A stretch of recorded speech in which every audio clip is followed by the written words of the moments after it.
Okay, so finally got around to doing a wet belt on one of the new Ford engines. This is a 2-litre EcoBlue and a Ford Ranger, this engine. I've been getting a lot of bad press about the wet belts, seen a lot of failures and stuff like that. People dreading this engine. Seems to be like the hardest job in the world to do. So I've kind of been wanting to do one for a while, finally got around to it, and I can say there's nothing to worry about, guys.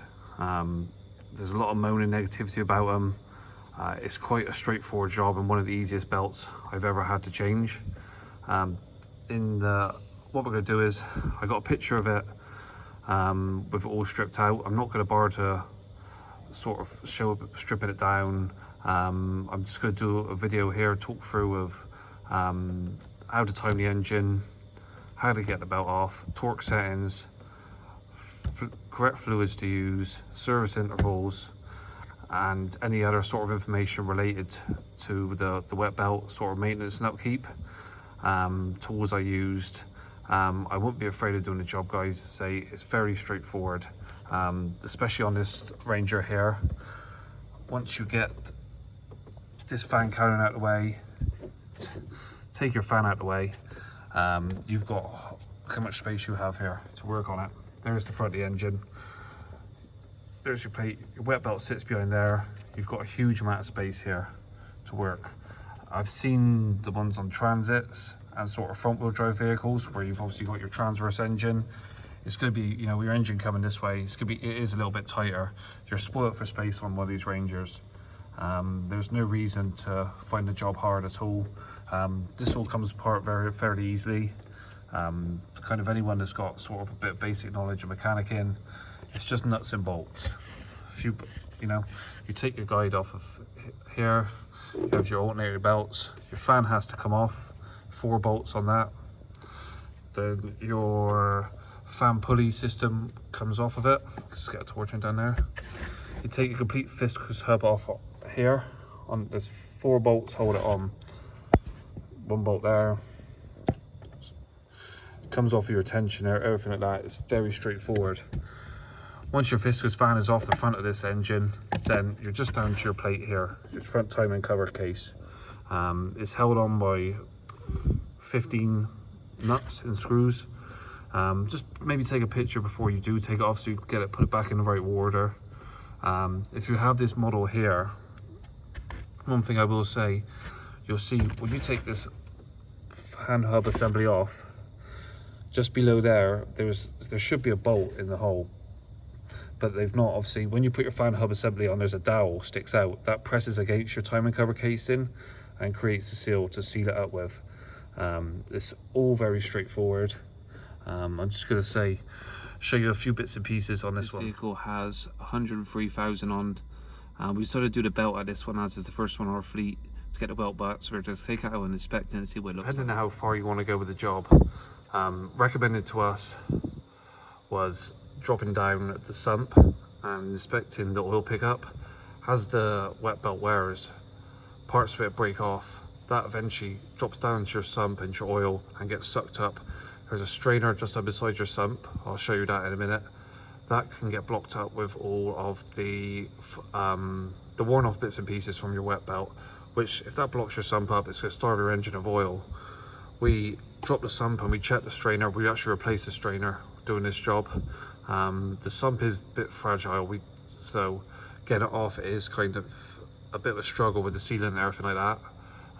If you're careful, you can reuse a sump. We've bent our sump on this one, so we've had to replace it.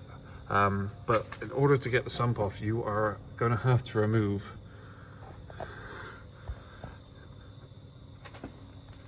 your front drive shaft coming towards your driver's side. That is good. You have to move that to drop down your sump. Also, your power assisted steering pack for your electric motor, that's going to have to come down as well to get out there. And then finally your steering rack has to come off. It is a bit of stripping, so this is completely up to you. If you wanted to remove all this and check your strainer, it is recommended. Maybe the higher mileage ones, So this one has about 106,000 on this range at the moment. One thing I was thinking though, you could probably do, if you did manage to drop your oil out, you could put a scope up inside of your drain plug, and you could work your way up to your strainer for the oil pipe pickup, and you can inspect it using maybe the camera scope. So that's worth checking out. I'm going to give that a go on next one, see if I can see without removing the sump. But there you go, that's the items you need to remove if you want to drop down your sump and inspect that. Just now we're underneath, it's a bit easier to see. Your stretchy belt we had to replace because we had to cut it off to remove it, and we replaced the poly V belt. It's very easy up in there. Once you have your fan hub assembly off, your tensioner is built onto that. Just remove your tensioner as well. Okay.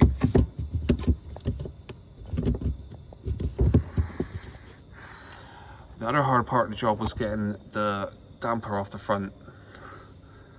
Undo your nut, and what we done was we managed to get a pullers kind of up in that gap there.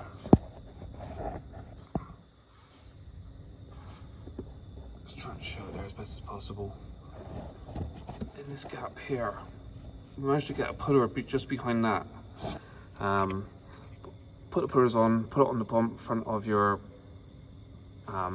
damper bolt, and we managed to pull the damper off. Just be a bit careful. If you put your pullers behind this part here, it will just pull this front section off, and this remaining section will remain on your crankshaft. You need to get the pullers in behind here. You can make up a tool, and I believe there is a special tool for doing this job. I will put a picture of it in next.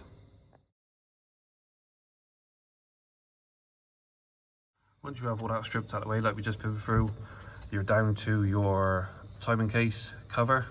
Now this is basically like a tuna can lid. It's very thin, and that sealant holding it on is very tight. Now say it's down to you. If you can get it off reasonably good condition, it can be reused. If not, it has to be replaced. Would kind of recommend replacing it because they are very hard to get to seal again. But again, it's down to your own preference. So once you've got that timing cover off, you're stripped out, you're into your wet belt. So we'll just look at the next picture and we'll go through how to time it and torque settings. And so the day has come and we're finally going to experience the dreaded wet belt, which everyone's been moaning about. I have to admit, I don't see what all the moaning is actually about on these, to be honest with you.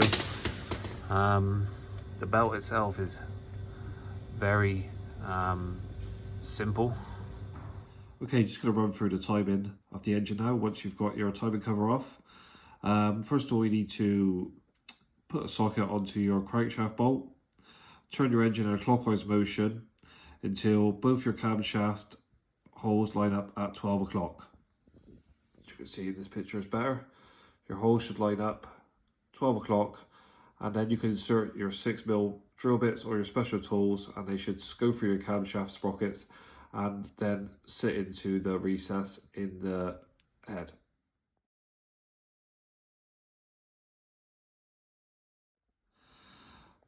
Okay, once we have the camshaft tools fit in the proper position, we're moving down onto your crankshaft here and this idler gear here.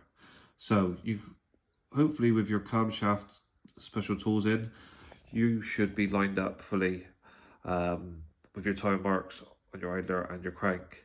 Looking there on your idler here, you want to be getting this tooth in between this time mark here. So it can be a little bit difficult to see as your oil pump drive does block it, but you can see when your gears are coming around to mesh, they should line up.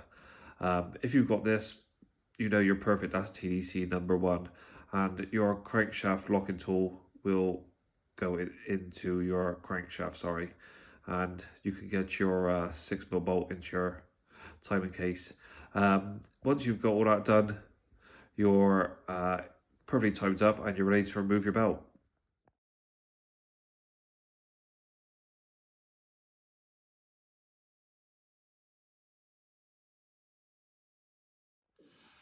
Once we've got both our timing tools in, the camshaft and the crankshaft, there's nothing left to do now, just to replace the camshaft belt. This is very simple. This is just spring-loaded tensioner, Allen key, release the tension, slip your belt off, slip a new one on. It goes on fairly easily. You'll see in the tool set I described later in the video, there is a special tool for just pushing the belt back on. Mine went on by hand. It was easy. Fit your new tensioner. Tensioner bolt is 25 newton meters. Just make sure the threads of the tensioner bolt are nice and clear and free of oil for the Loctite to work. If there's oil in there, it won't react. So make sure it's nice and clean, spotless. And then 25 newton meters on the tensioner, and then you just pull your pin out, and once you have your new belt fitted, and it will automatically tension the belt, and then you're good to go. Start rebuilding back up. Just one thing I would point out while we're in this area: the water pump. The water pump is driven off your crankshaft pulley by a stretcher auxiliary belt. It's not actually driven by the wet belt itself, like some cam belts. I didn't replace it on the Ranger. There is a ton of space to get in and access it. You can do the job without disturbing anything to do with the wet belt. You might just have to pull your fan hub off. On a Transit, this could be a bit more buried on a transverse engine. So again, it's down to you, your personal preference. If you want to replace the water pump, it doesn't have to be done, but just for easy access, maybe on a Transit, people do it. On a Ranger, you can get to it fairly easily. I'll just stick up now the torque settings you might be using to do the job.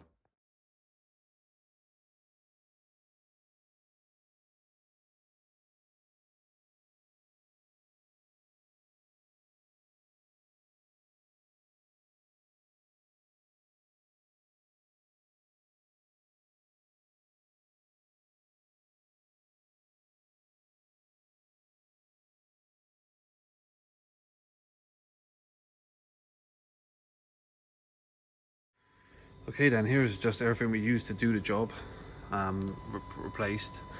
As you can see, the sump had to be manhandled off, and it has put us a bit of a bend in the front edge of it. It's 70 or quid for a sump. It's completely up to you. Say if you can get the sump out without damaging it, or if you do damage it, you want to try and straighten it back out. It's completely up to you if you want to try and use it again to put it back on the vehicle. I think it could be saved, taken off a bit slightly gentler. It should be okay. Now, the front timing case cover. See, they are very thin. You can see just how bowed out it is, and at the top here, there's a couple of different types of timing case cover for these as well. So you have to be a little bit careful with them. Here is the bolt hole I was talking about earlier. There's, on this model here with the viscous fan bolts on, there's no bolt fitted to here. The viscous fan has a dowel here which holds it on. We've replaced our cover here. And then again, it's up to you if you can get it off gently. If you want to return and use it, it is up to you. They do give trouble leaking. You don't want to go and do this job and then you kind of have problems with a leaking timing case cover. It might work just for the money, just take it on the chin and replacing the timing case cover. Now, the big problem with the wet belts is the service intervals and the oil used.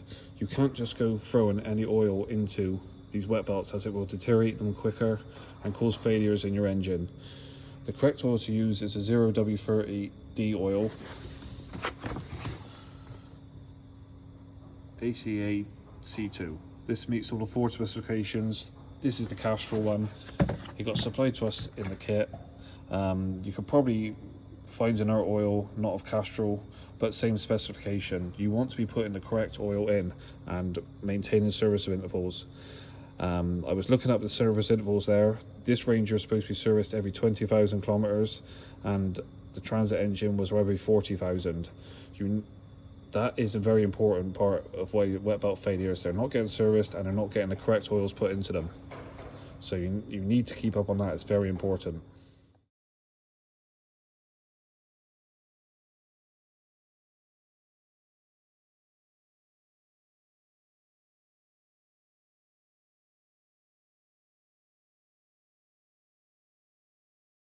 As you were talking about earlier, here is a strainer pickup pipe. just a plastic pipe, bolts onto your back of your oil pump. And there we go inside. This one's very clean, but say it only has 103,000 kilometers on this vehicle. If you had a high mileage vehicle and your wet belt had broken up, this is where you're going to find all the bits of fabric and stuff. And if they block this up, that is going to starve your engine of oil. This one's very fresh, it's spotless. We did change it. You could clean it out again and reuse it. There's no sort of have to change it. And again, the preference is down to you. But it's definitely, it is a bit more involved, and you do have to drop down steering racks and front axles, but if your oil pressure problems can be terminal. Here just sits on the oil pump as well. Here we go again, there is your tensioner, and it's great handy, this one, automatic spring-loaded tensioner. It's very simple again. You can see it's just makes it easier when you've got something spring-loaded instead of sort of have to twist something and lock it up. Makes the job a lot easier, and we replace this as well. Your two belts. Here is your oil pump belt here. The smaller of the two belts. I think personally you can replace this without dropping the sump. It might be a bit wriggly, but you can wriggle it off. The front gear pulls off, and you should be able to swap this out. This one, say, it's not much cracking in it at all. Kind of shouldn't really expect with the sort of mileage on it, but while you're in there, you've got to change this one too. Your main wet belt, which drives your camshaft off your crankshaft. This is the one that also is going to cause you failure. If this snaps, it's going to be the same as a camshaft. It's going to be terminal for the engine. This one here, say, it's 103,000 on this one. It's relatively good condition. You want to be using the correct sealant for the job. I've seen lads using building site materials on engines. They're not oil resistant, and they're going to come back to bite you. You want to be using the correct, or as best you can get correct. This is the Ford official one for the job. They are a bit expensive. You're probably looking around 20 for a tube of this, but again, in the means of things, when you look at long run, is it that expensive compared to the job? So I would recommend one tube will kind of do your sump and your timing case cover. I'd recommend the Ford genuine one. For special tools, here's the timing case, the wet belt kit we used. It's a laser kit, it's a very good kit. Has everything it needs you to do the timing with. Instruction manual tells you everything where it needs to go. Here's your tool here for locking up your crankshaft. Your two bolts go in either side. Crankshaft, when you have your engine timed perfectly, this will locate into the front sprocket on your crankshaft, and then your 6mm bolt will go through here into your timing case. You know the crankshaft is perfectly locked up then. Here's your 6mm rods for locking up your camshafts. 2 of them needed. There's 3 in this kit. You can use, if you didn't have this kit, you could use a 6mm drill bit to lock your camshaft. Here is your camshaft wet belt, sorry. This is to push on your belt with. We didn't actually use these, I just kind of used the 6mm ones to hold the camshaft. The belt went on so easy, I didn't see the use for using these, but they're in the kit if you do need to use them. The kit was around 350. Now, it's a bit expensive if you'll be doing it just once on your own vehicle, but if you tend to do a few jobs on it, the kit will pay for itself in no time. Or you can say you can make up your own tools or use your screwdrivers, not screwdrivers, your drill bits to lock the camshafts. But no, it's a good kit, good tool. All this together, I've seen this job priced, if you want to take it to a garage, you're looking around 1,100 to do the job. If you fancy tackling it yourself, you could sort of make your mind up on what parts to use, where you want to call it. It's down to you. But don't be put off by buying one of these vehicles, or even just on your own, like scared to service it. Say that the job itself is it's very easy once you get in there. The belt is next. One of the easiest to time belts out there is a 1.5 DCI, and you might find in Qashqai's or Renault engine. This is up there. It's just so simple to do, but there is a lot of stripping to get into it, especially with a 4-wheel drive model Ford. It's a lot to get into. Once you're in there, the actual belt procedure and removal and replace process is very simple and very quick. Some sort of guys can do is about 4 hours. This one's a bit longer. You know, you have a lot of stripping on the front end just to get down to the sump and stuff like that. But apart from that, say I was dreading this job. I've heard so many horror stories about it. There is a lot of horror stories online and YouTube and stuff like that. But once you get in there and do the job, I found out it's quite a simple job, and you know, you can make the job cost work around you. If you're gentle, you might be able to get away with the sump and the timing case, but we've replaced it just for ease.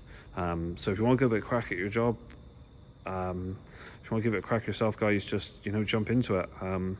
Any questions as usual, please stick in the comments. Best of luck with getting on with it.